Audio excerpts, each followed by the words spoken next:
પહેલા મફતલાલ તલાવ અને હવે સરવતીય તલાવ તમે જોઈ શકો છો. સીધી તસવીર નવસારીના જે મેન એરિયા છે લુન્સીકુઈ, ત્યાં આ સરવતીય તલાવ આવેલું છે. તમે એમની બાઉન્ડ્રી જોઈ શકો છો કેવી રીતે હમણાં થોડાક સમય પહેલા અહીંયા બાઉન્ડ્રીના નિર્માણ થયેલા હતા. જે પાયરી છે તલાવની એ નવી નકોર જે મજબૂત પાયરી હતી એને તોડીને જે હજી મજબૂત બનાવવા માટે પ્રયત્ન કરવામાં આવ્યો હતો એ થોડાક સમયમાં આખી બરબાદ થઈ ગયેલી છે, તૂટી ગયેલી છે. નવસારી મહાનગરપાલિકાના જે કાબિલ એન્જિનિયર છે એમની દેખરેખમાં આ કામ થયેલું છે. તમે જોઈ શકો છો સીધી તસવીર, કેટલા ખૂબસૂરત અને ઉત્કૃષ્ટ અહીંયાના એન્જિનિયરોની એન્જિનિયરિંગ છે. આખી પાયરી જે થોડાક સમય પહેલા લગભગ 6-7 મહિના પહેલા બનાવવામાં આવી હતી એ આખી જ બરબાદ થઈ ગયેલી છે. એવું નથી કે કોઈ જગ્યાએ તિરાડ પડી ગઈ હોય તો એ રિપેર કરી શકાય, પરંતુ નીચેથી આખી માટી બેસી ગયેલી છે.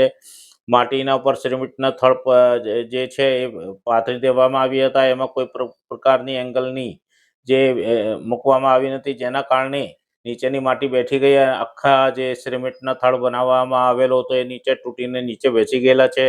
આ ખૂબ જ જોખમકારક એ લોકોના બાંધકામ છે.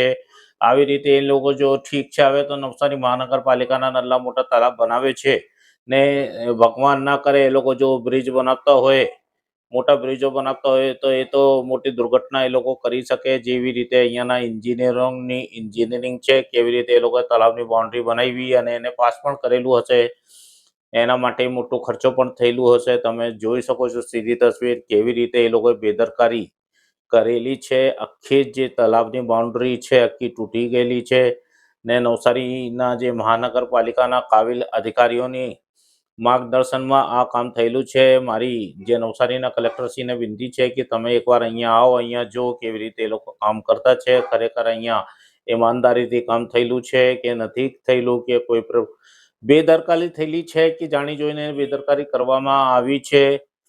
તો મારે નવસારીની જનતાને એક વાત પૂછવી છે કે તમે લોકો પણ આવી જે સ્થિતિ હોય તો તમે લોકો લુન્સીકુઈ ફરવા જાઓ છો, આપણા મહેમાનોને લઈને જાઓ છો અને આવી રીતે એ લોકો જો કામ કરતા હોય, મારે કંઈ કરવાનું નથી, ફક્ત ફોટો પાડવાના છે અને સોશિયલ મીડિયા પર અપલોડ કરવાના છે. તમે એટલું પણ કરી શકો છો, કેમ કે આપણો નવસારી છે, આપણે અહીંયા રહેતા છે ને નવસારીને તો સંસ્કારી નગરીનો આપણે કહીએ છીએ, નવસારી નગરી સંસ્કારી નગરી.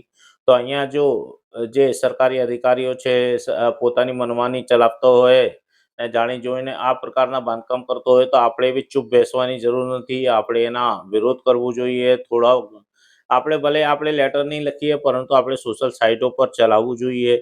ખૂબ જ એ લાપરવાહી વાળો કામ છે. અને ઠીક છે, આ તો તલાબ છે, બાકી કોઈ મોટો બાંધકામ કરેલો હોય આ એન્જિનિયરો હોય ને આ લોકોના એન્જિનિયરોની નિગરાનીમાં કોઈ મોટો બાંધકામ થયેલો હોય તો ખૂબ જ મોટી દુર્ઘટના થઈ શકે છે, જાનહાનિ પણ થઈ શકે છે. તમારા જે કલેક્ટરશ્રી છે એમને નિવેદન છે, તમે અહીંયા આવો અરે એક વખત જો કે આ લોકો શું કરતા છે. આ જ સ્થિતિ પહેલા જ્યારે એ લોકોએ મફતલાલ તલાવ બનાવ્યું હતું એમાં પણ આ જ સ્થિતિ હતી, એમની પણ બાઉન્ડ્રી ફાટી ગયેલી હતી. પણ એના કરતાં ઘટિયા બાંધકામ આ છે. પહેલાં તો પણ સારું હતું. જે અહીંયાના જે સત્તાધીશ છે એ લોકોને પણ કહેવું છે કે જે પહેલાં બાંધકામ હતો એ ખૂબ જ મજબૂત હતો, એ તોડીને નવું બનાવવાની કંઈ જરૂર જ નહીં હતી. કેમ કે તલાવની પાયરી છે એમાં કોઈ નવું કંઈ કરવાની કંઈ જરૂરત હોતી નથી. એમાં પાણી જ રહેવાનું છે, બીજું કંઈ એના અંદર કંઈ ભરવાના નથી એ લોકો, કે આપણે બીજી કોઈ કિંમતી વસ્તુ ભરવાના છે તો એના માટે પાયરી નવી બનાવવી પડે. જે છે એમાં પાણી જ રહેવાનું છે.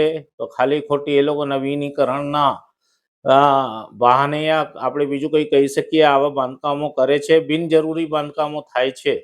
તો આવા બિનજરૂરી બાંધકામ નહીં થવું જોઈએ, બિનજરૂરી ખર્ચો નહીં થવો જોઈએ. આવી રીતે જે ચાંદની ચોકમાં એ લોકોએ પહેલાં ગાર્ડન, અજગરવાલા ગાર્ડન ના એના વજૂદ જ નષ્ટ કરી નાખ્યા. કેમ કે અજગરવાલા જે ગાર્ડન હતો નવસારીની શાન હતી, નવસારીના છોકરાઓ અહીંયા રમવા આવતા હતા.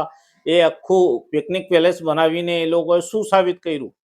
પહેલાં કરતાં સારું બનાવેલું છે. લોકોને, બાળકોને રમવા માટે ગાર્ડન જોઈએ, ફરવા માટે નથી જોઈએ. એ લોકોએ ફરવાનું જે સ્થળ બનાવી મૂક્યું, ફરવાના જો બનાવવું હોય તો બીજી જગ્યાએ બનાવવું જોઈએ. એના જે મૂળ સ્વરૂપ જે એની પહેચાન હતી આખી પહેચાન નષ્ટ કરીને એ લોકોએ પોતાની જે બુદ્ધિના પ્રદર્શન આ ગાર્ડનમાં પણ કરેલું છે. લોકોમાં રોષ.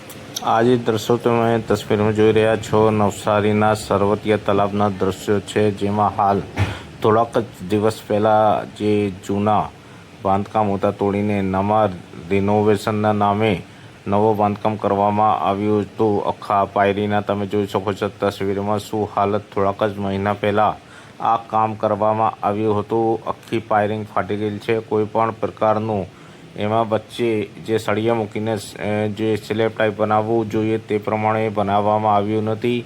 ખાલી માટીના ઉપર સિમેન્ટના ગોલ પાથરી દેવામાં આવ્યું છે અને થોડાક જ મહિનામાં આખું ફાટી ગયેલું છે.